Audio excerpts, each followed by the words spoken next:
Operator గారికి ఇక్కడ చేసినటువంటి అధికారులు, మెడికల్ సిబ్బంది, ఆశా ఏఎన్ఎం, మెడికల్ ఆఫీసర్స్ మరియు ఇక్కడ నాంపల్లి ఏరియాలో చుట్టుపక్కల ఉన్నటువంటి ప్రజానీకానికి, మీడియా మిత్రులందరికీ కూడా పోలియో చుక్కలు వేస్తున్నటువంటి ఈ శుభదినాన మీ అందరికీ కూడా పేరు పేరున నమస్కారాలు.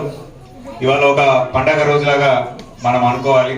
ఎందుకంటే ఒక పోలియో వ్యాక్సినేషన్ అనేది ప్రతి ఒక్కరు భారతదేశం మొత్తం కూడా ఈ రోజు వారి నియరెస్ట్ బూత్ దగ్గరికి వెళ్ళి 2 చుక్కలు, మనం ట్యాగ్ లైన్ కూడా 2 చుక్కలు నిండైన జీవితానికి.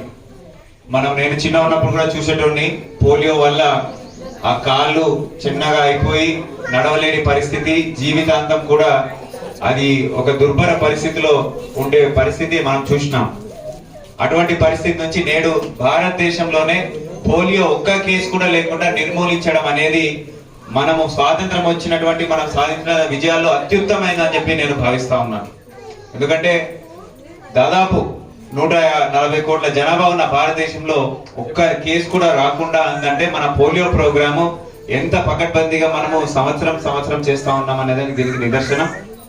దయచేసి మీ అందరికీ కూడా విజ్ఞప్తి, నేడు 3వ తారీఖు రోజు ప్రతి ఒక్క బూత్, మనం హైదరాబాద్ జిల్లాలో 2800 బూతులు, దాదాపు 11,000 పైచిలకు మంది స్టాఫ్ తోని మనం ఏర్పాటు చేయడం జరిగింది. సో ఎంతో పకడ్బందీగా ప్లానింగ్ వేసి ఈ అవగాహన కల్పించి మనం ఇది చేస్తా ఉన్నాము.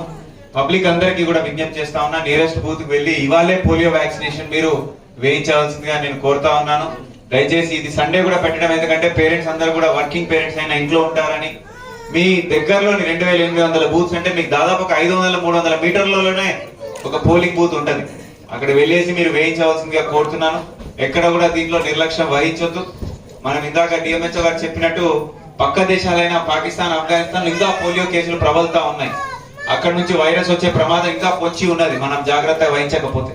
సో కాబట్టి దీన్ని అత్యంత మనం జాగ్రత్తగా అవగాహన కల్పిస్తూ మన ఇంటి చుట్టుపక్కల వాళ్ళ పిల్లలు ఎవరైనా కానీ 0 నుంచి 5 ఇయర్స్ ఎవరు ఉన్నా కానీ, 5 సంవత్సరాల లోపు పిల్లలు ఎవరున్నా కానీ వారికి పోయిన సంవత్సరం వేసినా మళ్ళా ఈ సంవత్సరం వేయించాలి. ఒకవేళ 5 సంవత్సరాల లోబడి ఉంటే, పోయినసారి వేయించినా కదా ఈసారి అవసరం లేదు అనుకోకుండా 5 సంవత్సరాల లోబడి ఉంటే ఖచ్చితంగా వాళ్ళు పోలింగ్ బూత్ దగ్గరికి వెళ్ళి 2 చుక్కలు వేయించాల్సిందిగా వాళ్ళందరికీ కూడా విజ్ఞప్తి చేస్తా ఉన్నాను. అదే విధంగా మనము స్పెషల్ ట్రాన్సిట్ పాయింట్ లో బస్తీలలో కూడా గౌరవ మంత్రివర్యుల ఆదేశాలతోని, వారి సహాయ సహకారాలతోని మన హైదరాబాద్ జిల్లాలో పకడ్బందీగా ఏర్పాటు చేసినాం. దీన్ని ప్రజలందరూ కూడా దీన్ని సద్వినియోగం చేసుకొని, ప్రజాప్రతినిధులు, అధికారులు అందరూ సమన్వయంతో పనిచేసి మన హైదరాబాద్ జిల్లాలో ఉన్న 5 లక్షల పైచిలకు మంది పిల్లలందరికీ కూడా నేడు పోలియో చుక్కలు వేసి ఈ ప్రోగ్రామ్ సక్సెస్ఫుల్ చేయాల్సిందిగా కోరుతాం.